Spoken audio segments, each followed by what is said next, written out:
Hello, welcome to WrestleJoy. I am Amy Nemedy, and I am sitting here with AEW's French commentary, Tonton Feuillan. Thank you so much for joining us, Tonton. How are you doing today? Thank you for having me on the show.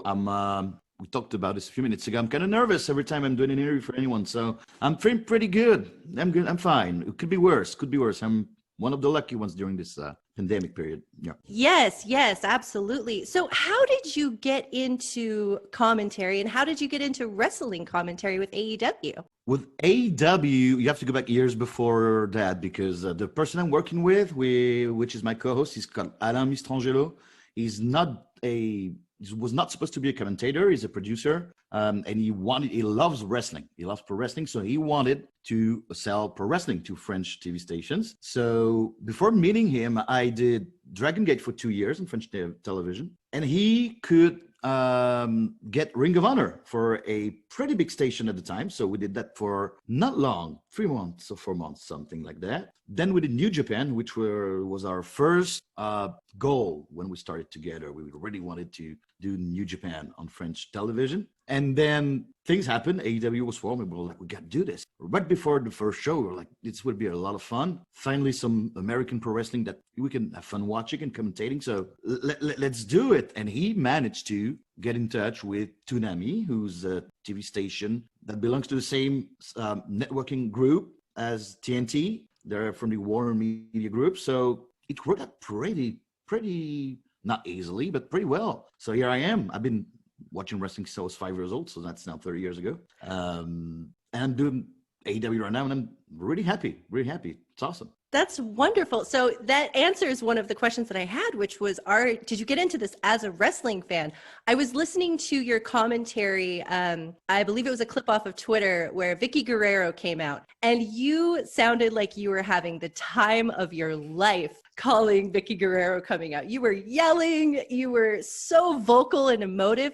Do you have a lot of fun when you're sitting, doing commentary for these shows? What is your presence that you try to maintain, or do you just let yourself experience things and call them as they go? The second thing that you said, I am really emotional all the time, very intense.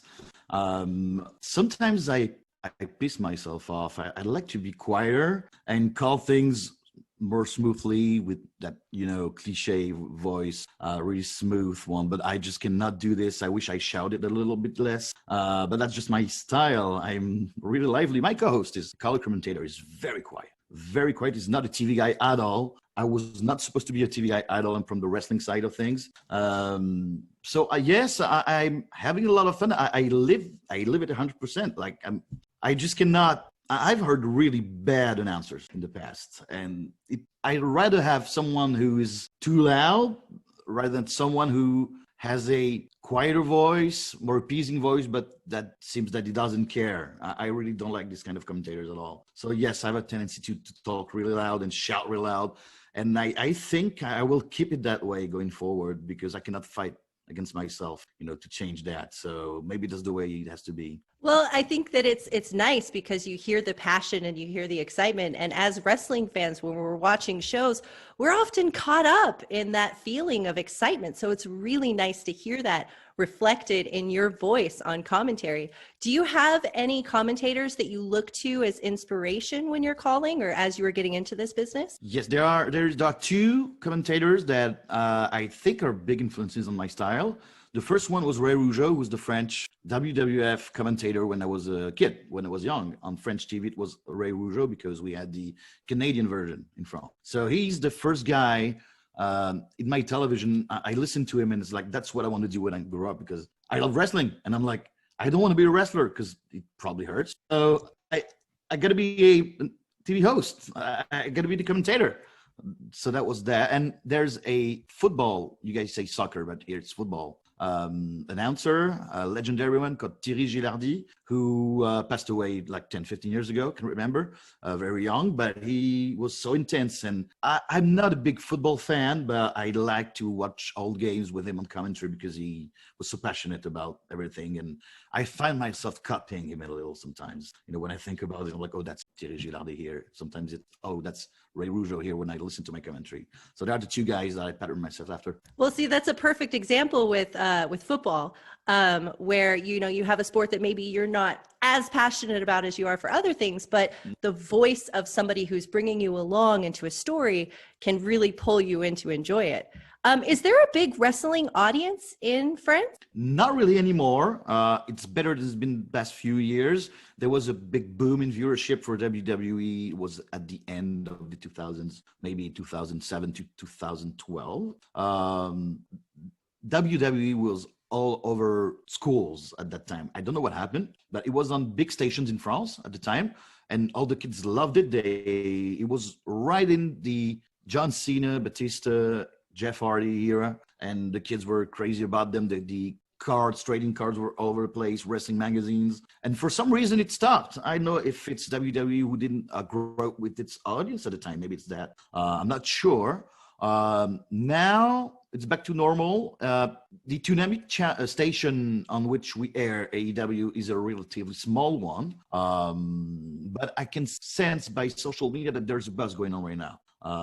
We are getting the most fans we're getting are lapsed wrestling fans and fans that still like WWE but want something else as well. So this is what I sense when I read social media. In France in general, wrestling has never been that big except for that period at the end of the 2000s, I think, unfortunately. Well, so it sounds a lot like American audiences, actually, because AEW has had a tendency to pull in a lot of lapsed fans, myself included. I mean, I ended up finding out about the Elite in New Japan and was hooked on their stories, and then they formed AEW, and I was like, I'm going there. I remember that. I remember seeing your tweets at the time. Yeah.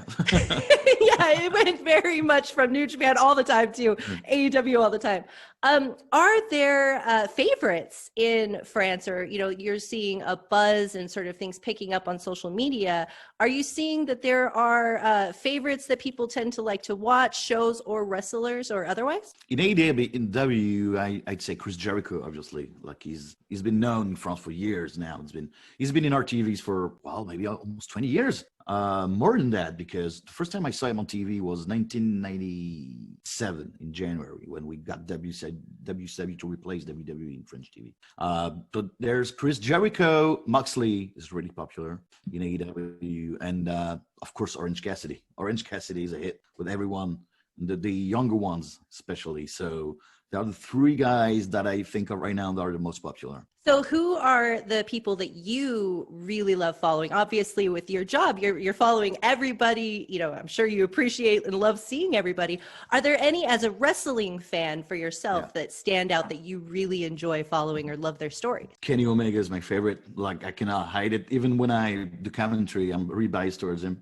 I'm a huge Elite fan. The Young Bucks and Kenny Omega, to me, they changed my life as a wrestling fan because of that period of the Silver One Bullet Club in New Japan. That was at the start of BT exploding all over the internet. That was an incredible period to be a fan of wrestling. So to me, that's the continuation of that. So I'm really happy to follow them now. Kenny Omega, and I'm the babyface announcer, so I'm going to break kayfabe right now and go with, there's Britt Baker that I really, really like. I'm a big fan of Britt Baker, obviously, and Adam Page. The All Elite, and Britt Baker are my favorite, I think. At this moment, it changes maybe every month, so. Agreed. Same. Yeah. And, I think we could loop Britt Baker into the Elite. I mean, sure, why not? She is Elite after all. Yeah, she is. You're right.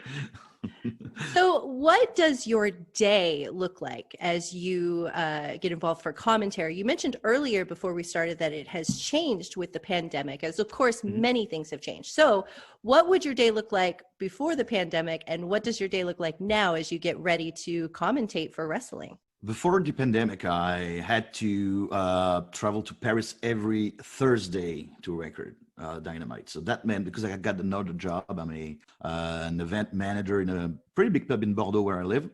So I was doing quiz nights on Wednesdays. So when I got home at 2:00 in the morning, I had to wake up at 4:05 to get in train to go to Paris, record at noon or 1 p.m., and then get back to Bordeaux on the same day. So that was really exhausting. That was really tiresome. It was worth it, obviously, but it was really hard.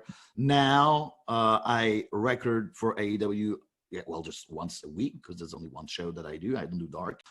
So it's a day when I wake up, try to avoid spoilers, but still have to spot the promos that are important so I can listen to them once before the translation, because I don't want to miss anything that's said. That's the hardest part. The translation part is really, really hard because it's hard to be compelling when translating it to another language. It's really difficult. So and then we record. Then the sound engineer, I record in Bordeaux. My color commentator is in Strasbourg, which is at the other end of the country. So we send our separate files to our engineer in Paris, our sound engineer. He mixes it up. So I have to wait for 2 hours and not leave the house because the entire file might come in at some point. So when the final mix is in my computer, I have to listen to it and say, okay, we can send it to the station. So that's a full day of work once a week. But I also spend a lot of time watching wrestling. I want to remain a student of wrestling. I just don't want to stop watching anything else because I'm doing AEW. It's really important to know what's going on in the world outside of your bubble, to understand some things that are done sometimes in the ring, influences on the wrestlers and this kind of things. So I watch a lot of wrestling, and I have my Twitch channel where I talk about AEW, and I do wrestling quiz a few times a month. So that's a lot of work as well to set this all up. So my days are around pro wrestling every day. It's all about wrestling, and I think that's part of the job to be a fan if you want to do this job correctly, to me. Yeah, absolutely. Well, and getting your eyes and ears really, and getting a beat on all of the storylines, how they interconnect with each other, what the wrestling landscape looks like, because it's so different now than it was when we were growing up as wrestling fans. So are there moments where when you are calling commentary as a wrestling fan where and as a professional, of course, too, where you kind of lose yourself in the moment and you have to sort of catch back up to, oh, I'm supposed to be calling this. Has anything sort of shocked you or pulled you out of that moment when you are doing your job as a commentator? I thought about this a few days ago. I think that many big Young Bucks matches do that to me. Like sometimes I have to focus back and not be like with my eyes wide open and my mouth wide open as well. I was very emotional at the end of the Young Bucks against FTR because it felt like an accomplishment on my part to be able to call that moment, because it was for long I've called Omega and Okada and at Dominion, the second match at Dominion. I called it in French. I thought it was the best match I ever did, like in my career. But this Young Bucks match, we were not the commentators. We didn't do commentary for the pay-per-views before Double or Nothing this year. So I didn't do Revolution, the Young Bucks and Kenny and Adam Page. But this one, FTR at Full Gear, was really hard to focus on because there are two parts. The first one is, this is the kind of match I'm good at calling. The really detailed match, deep into a long storyline. I know I can do a good job with this, but at the same time, it's really hard to balance your fandom and the professional side. It's really difficult. So that was a hard one. It was live, so that's even harder for me.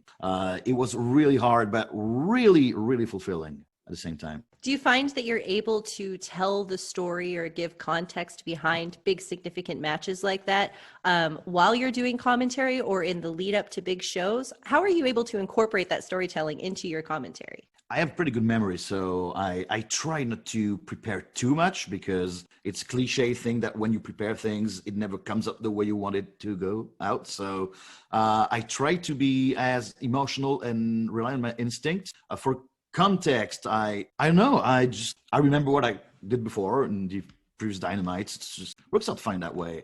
I don't have a long paper with notes or whatever. This is what my color commentator does. Because he has the role of the statistician. That's a role that I gave him. I'm really proud of it, because he was not at ease with commentating. He never did it for a long time before Dynamite. So I just be the statistician. So he writes notes and heights and weights and victories and number of matches and percentages. And it comes across real fine. So that's our dynamic. When I try to be like a fan that explains things to other fans. So for context, I think AEW does a good job with keeping up with the context in their own matches. So that's not a major issue, because AEW is really good at consistency. So it works out by itself. Yeah, absolutely. Now, you mentioned earlier about translation, and AEW does a lot of story buildup with their Road to videos, with promos on the show. When you're translating that, do you try to translate everything word for word, or do you try to listen to the general context of the story and try to hit the major points when you're translating? What is that process like? You're pointing out my biggest issue with the work, with the job. It's really, really, I'm still not satisfied by what I do when I translate. So I'm kind of working on it right now. When it's just an interview, I try my best to translate the more words that I can. But when it's a video package and it's live, that's so hard because I have to choose on the spot what I'm going to do. Sometimes I can't translate word for word because there are not many people speaking. Sometimes there's a voice in the background, like a narrator, and there's someone speaking and someone else is speaking. There's no pause. So when this kind of things happen, I do my best and hope that it will come across well for the viewers. But I'm still working on it right now because when I listen to what I do, sometimes I'm like, the message I conveyed properly. It's fine, but I could do better with the choice of words, and I could be quicker on my feet. Sometimes I'm not satisfied yet with this part of the job. I think I'm getting better, but I think I could do a lot better than what I'm doing. So I know. I haven't figured it out yet, to be honest. Well, and honestly, you sound amazing in your commentary. I don't speak French, so I don't quite know exactly what you're saying, but it sounds wonderful. It sounds emphatic and vocal, emotive. But it's always nice to have something that you know to work on. Everybody, no matter how long they've been doing something, there's always room for improvement. So it's nice to be able to listen back and go, okay, this is where I want to work on this and start working on that directly. So no matter how long you've been doing this, you still have fun things that you get to learn. Do you think that you ever might be able to, say, fly out to Jacksonville to record commentary there? Or perhaps if AEW came to the UK after this is all over, do you think you might be able to fly somewhere closer and perhaps do commentary there? I don't know about America, but I know that Fighter Fest was supposed to be in the UK, right? So in the first place, I think. And so Alain, my co-host, is also the producer of the show, and he's the one in touch with AEW. So he said, well, they announced Fighter Fest for that Dynamite show that happened, I think it was July or August, during the summer. No, maybe month of May. I can't remember. It was during the first wave pandemic. And he's like, you know what? I've heard that it was supposed to be in the UK, and there might have been a chance that we would be there to do commentary. So I was like really frustrated. That's the second disappointment after Wrestle Kingdom 2 years ago. We were supposed to go there when we were doing New Japan, but it fell through at the last moment. So I'm really frustrated with this right now. I think that I'm not about the US. Maybe for the pay-per-views, I know the German one for Revolution. So I don't see why we wouldn't go there. And in the UK, I think there's a big chance that we might go there if it happens. Yes, I hope so. I hope so too, because it sounds like it would be a lovely and exciting adventure to be able to call commentary that you've been doing for so long and be able to do it live, perhaps at ringside even. That would be wonderful. So have there been any highlight or standout moments that really stand out to you as some of your favorite moments of commentary or your favorite personal moments in your work throughout your career? It's a good question. So I talked about the Young Bucks and FTR. I was 100% living this. So I talked about Okada and Omega in New Japan, obviously. Right now, I don't know what was incredible. The Stadium Stampede match was really fun to come. It was really fun. It was hard. These cinematic matches are really hard to dub in French because there's nothing really happening, and at the same time a lot's happening. So it's really hard to find a balance where you don't want to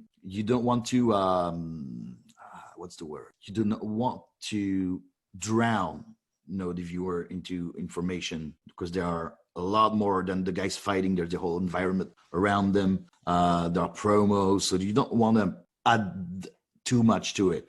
So the Stadium Stampede match was a great memory because it was the first pay-per-view that we did live with Alain for AEW. So it was the end of the show, so the stress started to fade away. We're tired, we're exhausted, but at the same time, it was like, man, we did it.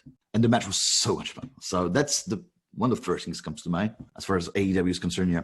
Yeah, I would say the Stadium Stampede is definitely going to go down in history as one of the best moments of wrestling, especially in a pandemic year. You know, it was very, very welcome. So and I want to add Cody of the cage against Waller. That was incredible. So what was it like to call that, especially, you know, with how much story it was so rich with storytelling in that match? It was what was really fun was that we knew that it was gonna go down in history. This moment, when it happened, we were like, okay, this is really important. We must not drop the ball on this one, because we remember this for the rest of our lives. And that's the first moment that AEW created that will remain in history forever. And we were really, really happy to be a part of it. And we were just fans at this moment. We're like, why did he do this? Madman Cody's crazy. Thank you, Cody, because to do this was something that I would never thought might happen on a show on TV and not on pay-per-view. So, you know, that is wonderful. I love how many moments just pull you out of what you're doing and just make you lose yourself in shock or awe, or really the thrill of what's playing out before you. So you mentioned that you watch obviously other wrestling for a variety of reasons. You're a big wrestling fan. What are some of the other promotions and wrestlers that have piqued your interest? When I said this earlier with you here, I realized that I don't watch too much current wrestling, actually. So I still try to follow New Japan. I dropped out of the Climax because it was too much. I couldn't keep up. There's not enough time for me. So I was really frustrated because it started real well. I follow New Japan a lot, and I am a big fan of WCW. I don't know why. I don't even know why. I started to watch the first Nitro and all the Nitros going forward till the end. So I'm in the cycle of WCW Nitro right now. And it's real fun because in AEW on Dynamite, you get that vibe that they used to have on Nitro when it was good. And all the good parts of Nitro are in Dynamite. You can see why. When you know a little bit about Cody Rhodes, you know that there's a lot of things in WCW Nitro that he loved and that he wants to transfer to Dynamite. Hopefully the bad part that came back in 97, 98 will not be in Dynamite any day. But the southern vibe of Nitro is what is the most compelling to me, almost in the history of American pro wrestling. I really love it because there was a good balance of athleticism and storytelling and big stars. The work was good. The storylines made sense. Promos were incredible. And there was that feeling of war against WWE at the time that you can feel was the drive for the wrestlers to do great work. So that's really fun. I watch a lot of WCW. I watch New Japan and everything AEW that I can watch. I am so happy, and this is just me as a person, now no longer WrestleJoy interview Amy, but as a person, I am so happy that you get to do this as your job, because you clearly love wrestling and you have such a deep well of knowledge for it and a real sincere passion for it. And I think that's the perfect combination of elements to make something that you're doing extremely successful. So hats off to you. Thank you so much. That's very flattering. Thank you very much. That is wonderful. So you mentioned earlier that you are also on Twitch. Do you have any other projects, and where can people find you on Twitch if they were so inclined to seek you out? If they want to seek me out on Twitch and if they speak French, they can go to twitch.tv/Tonton Feuillan. I do quiz nights about wrestling, music quiz and games. I answer to your questions live every Tuesday night, right before Dynamite is aired in France. So if you speak French and you want to ask me anything, I'll be happy to answer. On twitch.tv/Tonton Feuillan, I do watch-alongs and I do interviews with French YouTube personalities that, talk about wrestling. That sounds wonderful. Well, thank you so much, Tonton Feuillan,